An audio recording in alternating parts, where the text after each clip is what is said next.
آیت نمبر 36 سے پڑھیں گے سورۃ الرعد۔ اعوذ باللہ من الشیطان الرجیم، بسم اللہ الرحمن الرحیم۔ والذین آتیناہم الکتاب، اور وہ لوگ جن کو ہم نے کتاب دی، والذین، اور وہ لوگ آتیناہم، دی ہم نے انہیں الکتاب کتاب، یفرحون، وہ خوش ہوتے ہیں، بما انزل الیک، اس چیز پر جو نازل کی گئی ہے آپ کی طرف، ومن الاحزاب، اور بعض جماعتوں میں سے، فرقوں میں سے، من ینکر بعضہ، وہ بھی ہیں جو اس کی بعض باتوں کا انکار کرتے ہیں۔ قل، آپ کہہ دیجئے، انما امرت، پکی بات ہے مجھے حکم دیا گیا ہے، ان اعبد اللہ، کہ میں عبادت کروں اللہ کی، مجھے حکم دیا گیا ہے کہ میں عبادت کروں اللہ کی، ولا اشرک بہ، اور اس کے ساتھ شریک نہ ٹھہراؤں، الیہ ادعو، اسی کی طرف میں بلاتا ہوں، اسی کی طرف میں دعوت دیتا ہوں، وَإِلَيْهِ مَآبِ، اور اسی کی طرف میرا لوٹنا ہے، اسی کی طرف میرا ٹھکانہ ہے، وَكَذَلِكَ، اور اسی طرح، أَنزَلْنَاهُ، ہم نے نازل کیا ہے، حُکْمًا عربیًّا، اس کو ایک فیصلہ عربی زبان میں، وَلَئِنِ اتَّبَعْتَ أَهْوَاءَهُمْ، اور البتہ اگر آپ نے پیروی کی، اور البتہ اگر آپ نے پیروی کی، آپ نے اتباع کی ان کی خواہشات کی، وَلَئِنِ اتَّبَعْتَ، اور البتہ اگر آپ نے اتباع کی، أَهْوَاءَهُمْ، ان کی خواہشات کی، بعد ما جاءک من العلم، بعد اس کے کہ آ چکا آپ کے پاس علم، ما لک من اللہ، نہیں ہوگا آپ کے لیے اللہ کی طرف سے، من ولی، کوئی حمایت کرنے والا، ولا واق، اور نہ کوئی بچانے والا، نہ کوئی بچانے والا ہوگا اور نہ کوئی حمایت کرنے والا ہوگا۔ وَلَقَدْ أَرْسَلْنَا رُسُلًا، اور البتہ تحقیق بھیجے ہم نے رسول، من قبل کا، آپ سے پہلے، وَجَعَلْنَا لَهُمْ، اور بنائی ہم نے ان کے لیے، أَزْوَاجًا وَذُرِّيَّةً، بیویاں اور اولاد، آپ سے پہلے بھی ہم نے رسول بھیجے، ان کے لیے بھی بیویاں بھی تھیں، اولاد بھی تھی۔ وَمَا كَانَ لِرَسُولٍ، اور نہیں ہے کسی رسول کے لیے اختیار، أَن يَأْتِيَ بِآيَةٍ، یہ کہ لائے وہ کوئی نشانی، إِلَّا بِإِذْنِ اللَّهِ، مگر اللہ کے حکم کے ساتھ، لِكُلِّ أَجَلٍ، ہر اجل، ایک وقت جو متعین ہے، لِكُلِّ أَجَلٍ کتاب، ہر وعدے کے لیے، ہر طے شدہ وقت کے لیے ایک لکھا ہوا ہے، ایک تحریر موجود ہے، وقت طے ہے۔ یمحو اللہ ما یشاء، مٹاتا ہے اللہ تعالیٰ جو چاہتا ہے، ویثبت، اور باقی رکھتا ہے جس کو چاہتا ہے، وعندہ ام الکتاب، اور اسی کے پاس ہے اصل کتاب، اصل کتاب اسی کے پاس ہے، بس لکھیے۔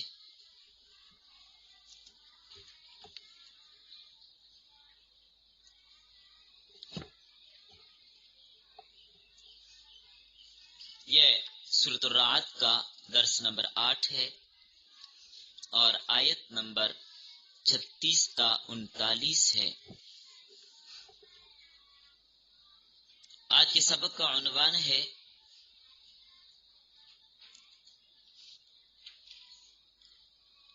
اہل کتاب سے خطاب،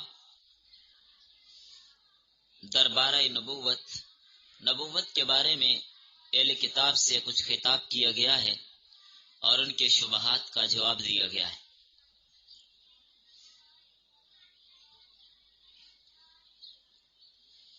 ربط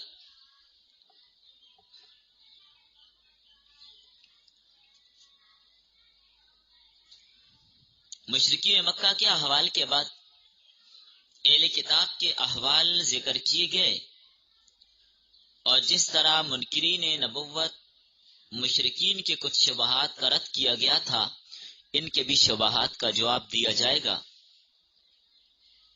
جیسے کہ ایک شبہ یہ تھا کہ نبی کو فرشتوں کی طرح ہونا چاہیے، بیوی بچوں سے، زن و فرزند سے پاک ہونا چاہیے، علائق بشریہ سے اس کا کوئی واسطہ نہیں ہونا چاہیے۔ فرمایا آپ سے پہلے بھی جو نبی بھیجے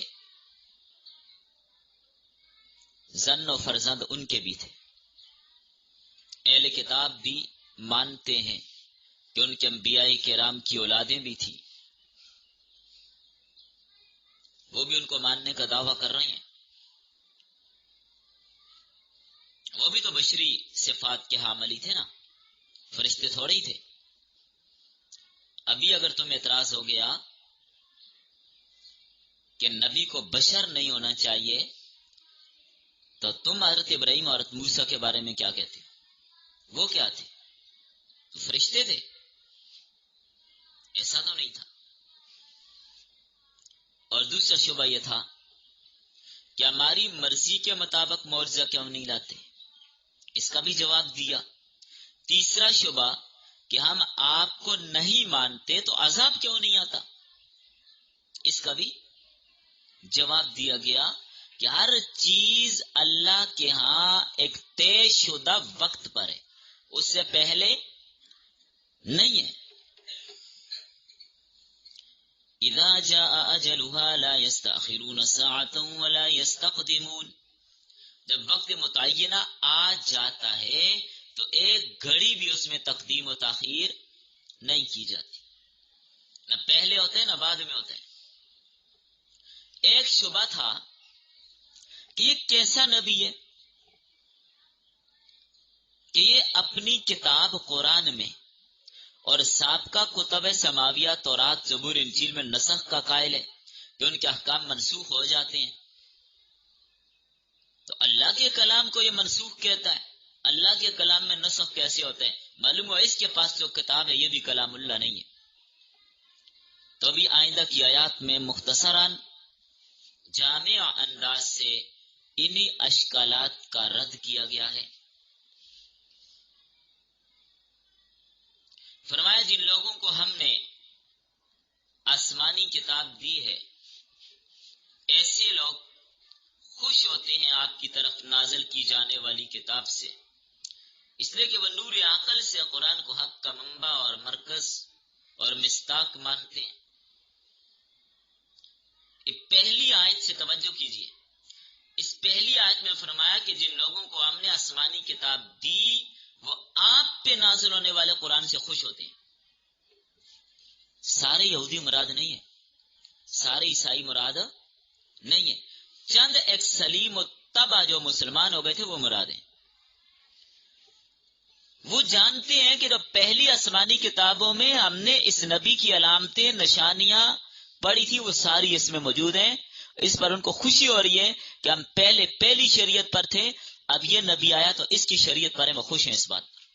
یہ وہ چند گنے چنے عبداللہ بن سلام رضی اللہ تعالیٰ عنہ بہت بڑے عالم تھے، تو ان کی پھوپھی بھی بہت بڑی عالمہ تھی تورات کی، مدینہ میں رہتے تھے، تو علامات ساری پڑھی ہوئی تھی، ان کی پھوپھی نے بھی ساری علامات پڑھی تھی، تورات کی بہت بڑی عالمہ تھی پھوپھو ان کی۔ کھجوریں چن رہے تھے درخت پہ، قبا کی جانب سے دیکھا کچھ لوگ آ رہے ہیں، کے اوپر سے دیکھ رہے ہیں. پھوپھو سے کہنے لگے پھوپھو جان ایک بات بتاؤں، جن کے بارے میں ہم اپنی تورات میں پڑھا کرتے تھے اس طرح کے آدمی ہوں گے اور یوں یوں مدینہ میں داخل ہوں گے، وہ آ رہے ہیں. جب طبیعت سالم ہو تو پھر یوں ہوتے ہیں، وہی آ رہے ہیں. ساری علامتیں ہیں، یہ دور سے حالانکہ آ رہے تھے. جس ترتیب سے وہ یثرب میں داخل ہوں گے اسی ترتیب سے اسی رنگ کے لباسوں کے ساتھ وہ آ رہے ہیں. تو پھر کہا نہیں شور نہیں کرنا، بولنا نہیں. یہودیوں کو پتہ چل گیا مار دیں گے تجھے. ان کا صبر کریں. کھجور کے درخت سے جلدی سے نیچے اترے، دوڑ کر آگے پہنچ گئے. جا کر ساری علامات اللہ کے رسول میں دیکھ لی. ابتدا میں ہی مسلمان ہو گئے. یہ ہے جس کو اللہ ہدایت دیتا ہے تو یوں ہوتا ہے. یہ مسلمان ہو گئے تھے. مہر نبوت کو دیکھا، آپ کی علامات کو دیکھا، مسلمان ہو گئے. توجہ سلیم و تبع. اب دیکھیے نا، جب یہ مسلمان ہوئے تھے یہودیوں کے بہت بڑے عالم تھے یہ. پھپھی نے کہا بتانا نہیں یہودیوں کو، تجھے چھوڑیں گے نہیں. حالانکہ یہودی مدینہ میں کیوں آئے تھے؟ یہودیوں کا علاقہ مدینہ ہے، عرب ہے. یہ علاقہ تو ان کا تھا نہیں، یہ تو شام میں تھے. مدینہ کیوں آ گئے؟ اس لیے آئے کہ اپنی آسمانی کتابوں میں پڑھا تھا کہ جو آخری نبی ہوگا وہ ہجرت کر کے یثرب کو اپنا علاقہ اور اپنا مسکن بنائے گا. تو ہم پہلے ہی جا کر اس جگہ کو آباد کریں، اس نبی کا ساتھ دیں گے. ہم اس نبی کا ساتھ دیں گے. خوشی تھی ان کو کہ آخری نبی آئے گا، ہم اس کے ساتھی ہوں گے. لیکن جب آئے تب حسد کیا، ضد چڑھ گئی، مسلمان نہیں ہوئے، چند ایک ہوئے. اللہ کے نبی نے یہودیوں کے وفد سے پوچھا بتاؤ. حضرت عبداللہ بن سلام نے پہلے خود کہا کہ یا رسول اللہ یہودی پتہ چلا اس ٹائم آ رہے ہیں تو میں چھپ جاؤں گا، آپ ذرا میرے متعلق ان سے پوچھنا میرے بارے میں کیا کہتے ہیں. آ گئے بڑے بڑے یہودی جمع ہوئے. اللہ کے نبی نے پوچھا تمہارے اندر جو ایک شخص ہے عبداللہ بن سلام، اس کے بارے میں کیا جانتے ہو؟ بڑی صفتیں بیان کی عبداللہ بن سلام کی. ہمارا سردار ہے، ہمارے سردار کا بیٹا ہے، سب سے بہترین ہے، بہترین کا بیٹا ہے. بڑی بڑی باتیں کی عبداللہ بن سلام کے بارے میں.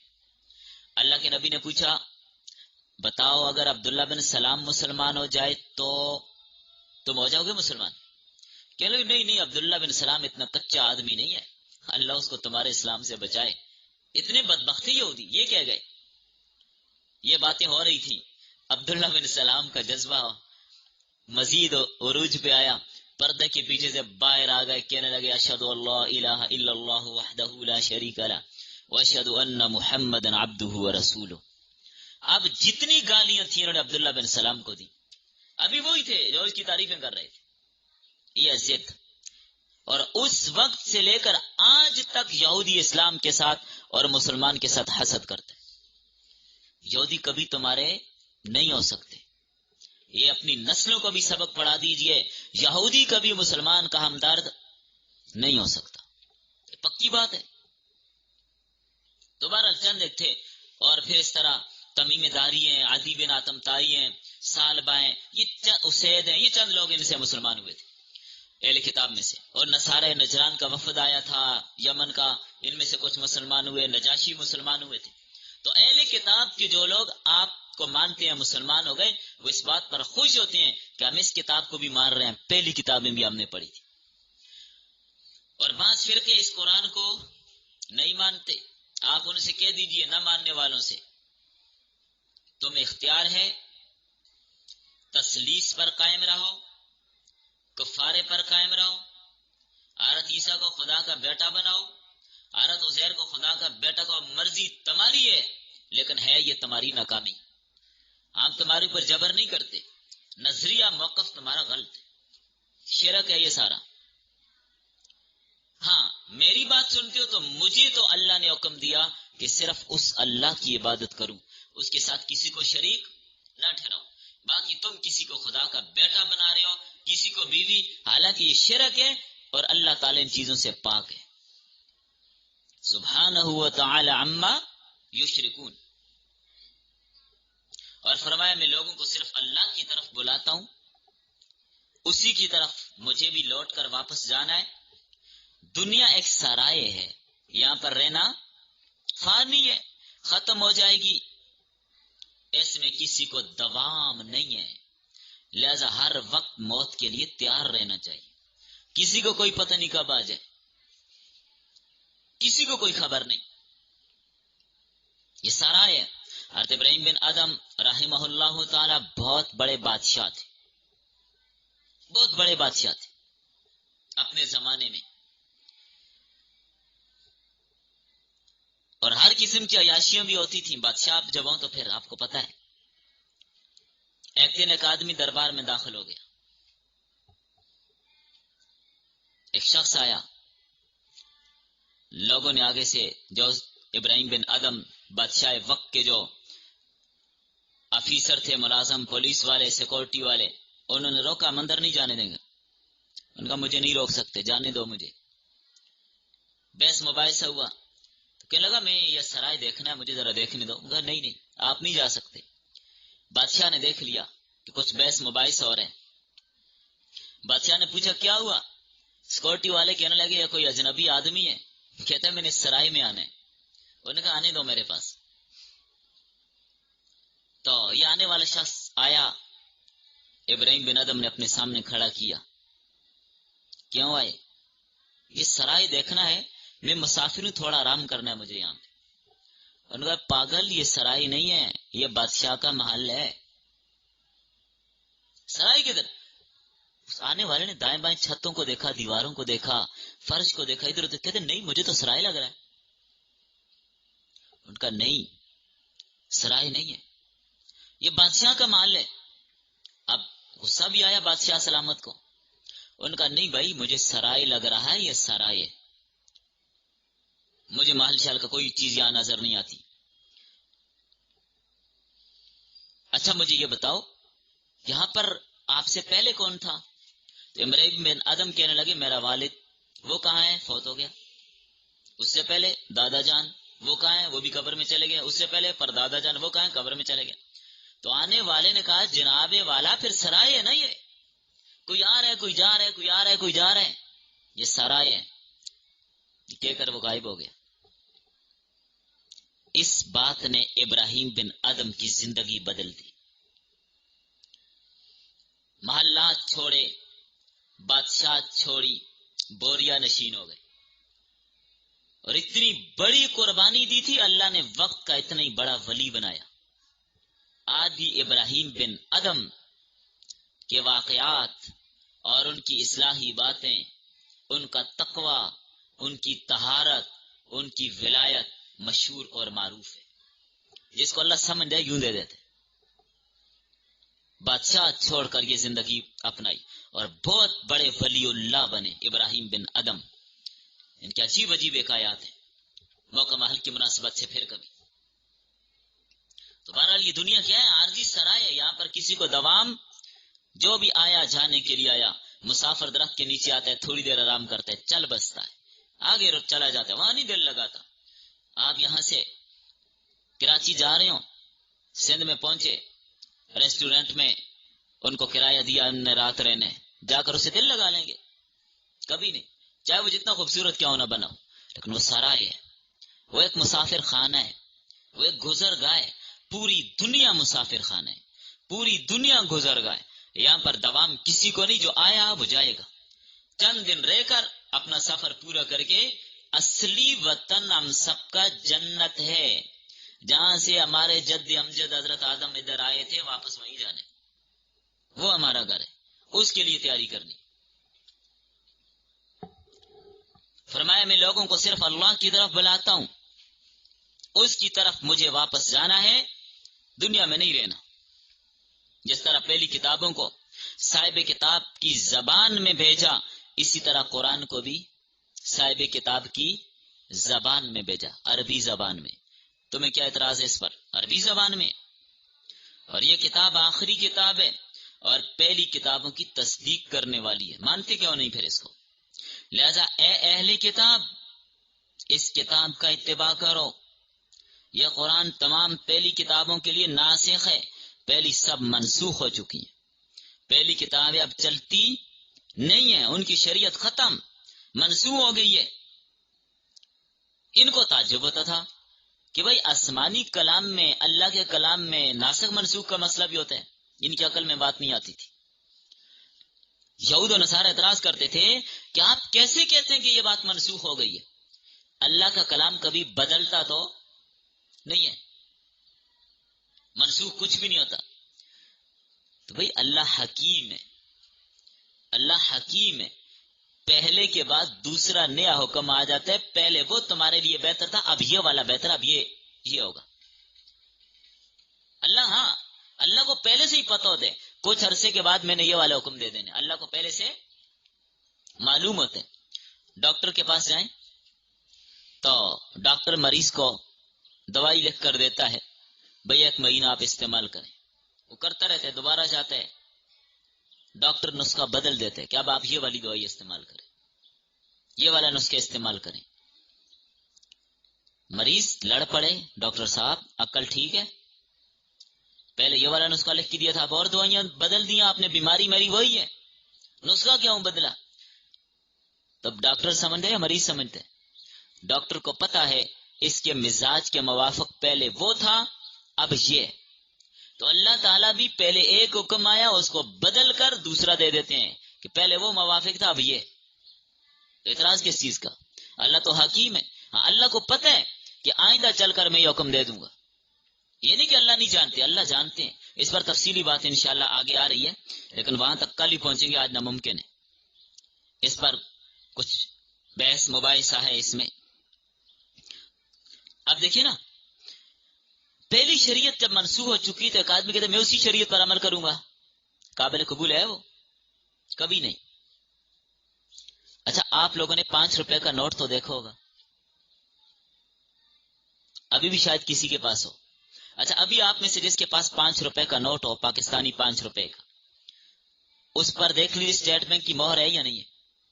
حکومت پاکستان کی طرف سے منظور شدہ لکھا ہوا ہے کہ نہیں ہے؟ مطالبے پر ادا کیا ہوا اسٹیٹ بینک کی طرف سے لکھا ہوا ہے کہ نہیں ہے؟ پاکستان کا نوٹ ہے، چلتا رہا ہے، آپ لوگ اس کو استعمال کرتے رہے، آپ کے بچے استعمال کرتے رہے، وہی نوٹ دے کر آج ذرا دکان والے کے پاس بھیجیں، بھائی 1 ماچس دے دو، دے دے گا؟ نہیں، وہ کہے گا نہیں لیتا۔ بھائی کون سا امریکہ سے لائے ادھر کا؟ یہ پہلے لیتے تھے اب نہیں لیتے؟ وہ کہے گا جناب پہلے لیتا تھا، اس وقت چلتا تھا، اب یہ منسوخ ہو گئے۔ تو جو چیز منسوخ ہو وہ دوبارہ، اگرچہ پہلے اپنے وقت وہ ٹھیک تھا لیکن ابھی وہ جیل ہی ہے، ابھی وہ چلے گا۔ تو پہلی شریعتیں اپنے زمانے میں تھیں، ٹھیک تھیں، آج اگر وہ صحیح حالت میں ہمارے پاس ہوں تب بھی منسوخیں چلیں گی نہیں، لیکن صحیح حالت میں ہے ہی نہیں۔ پہلی بات تو یہ، حالانکہ اس نوٹ پر مہر لگی ہے، سب کچھ موجود ہے، آپ اس کو کیسے جیلی کہہ سکتے ہیں؟ بھائی منسوخ ہو گئے، اب حکومت نے اس کی جگہ دوسرا جاری کر دیے، اب یہ نہیں، اب یہ چلے گا، منسوخ ہو گیا بس۔ تو کسی کو کیا اعتراض ہے حکومت پر اعتراض کرنے کی؟ کیوں بدلے؟ وہ جا کر حکومت کے ساتھ لڑو، وہ بہتر سمجھتے ہیں، پہلے وہ تھا اب یہ۔ فرمایا اے نبی، اگر آپ نے یہ علم الہی آنے کے بعد ان لوگوں کا اتباع کیا تو آپ کے لیے بھی اللہ کی طرف سے کوئی مددگار نہیں ہوگا، اللہ کی سزا سے بچانے والا کوئی نہیں ہوگا۔ یاد رکھیں، ناممکنات میں سے ہے کہ نبی کافروں کا اتباع کرے، نہیں ہو سکتا۔ یہ کلام تو، خطاب تو اللہ نے اپنے نبی کو کیا، سنانا مقصود کس کو ہے؟ یہودیوں اور عیسائیوں کو۔ کیا یہودیوں اور عیسائیوں، جب اللہ کا کلام آ گیا ہے، اس کلام کے آنے کے بعد کسی اور بات کو اپنانے کی، کسی اور کے اتباع کی اجازت تمہیں نہیں ہے۔ سنانا کس کو ہے؟ اہل کتاب اور مشرکین کو ہے۔ خطاب اللہ نے اپنے نبی کو کیا، سنایا کس کو جا رہے؟ مشرکین کو، اہل کتاب کو۔ جس طرح بعض کو ساس صاحبہ کہتی بیٹی سے، سناتی کس کو ہے؟ بہو کو۔ آگے سمجھ۔ اگر کوئی یہ الزام لگائے اور تان کرے کہ آپ کیسے نبی ہیں، صاحب اولاد ہیں، بیویوں والے ہیں، تو جواب یہ ہے کہ جناب والا پہلے جتنے نبی ہے کیا ان کی بیویاں نہیں تھی؟ 2 نبی ایسے تھے جنہوں نے شادی نہیں کی، آپ میں سے کوئی نام بتائے گا؟